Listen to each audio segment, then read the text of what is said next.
अहिल्यानगरच्या कर्जत इथं दोनही राष्ट्रवादीने एकत्र फलक लावल्यानं चर्चेला उधाण आलेलं आहे। कर्जत इथं सद्गुरू श्री संत गोधड महाराज यांच्या रथयात्रेला आजपासून सुरुवात होते आणि त्यानिमित्तानं शहरात आमदार रोहित पवार यांच्या समर्थकांकडून स्वागत करण्यात येत आहे। स्वागत कमानी लावण्यात आलेल्या आहेत आणि या स्वागत कमानीवर एका बाजूने रोहित पवार तर दुसऱ्या बाजूने अजित पवार यांचे फोटो लावण्यात आलेले आहेत। त्यामुळे दोन्ही राष्ट्रवादीच्या कार्यकर्त्यांनी एकत्रित फलक लावल्यानं चर्चेला उधाण आलंय।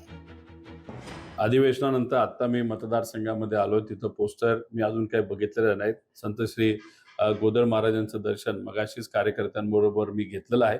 अजून काही पोस्टर मी बघितलेलं नाही, पोस्टर मी बघतो, मग त्याच्यावर जास्त स्पष्टपणे मी बोलू शकतो।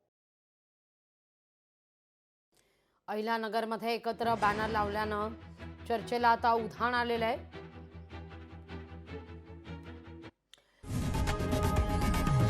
लोकशाही मराठी ऐका, पहा, जागरूक रहा।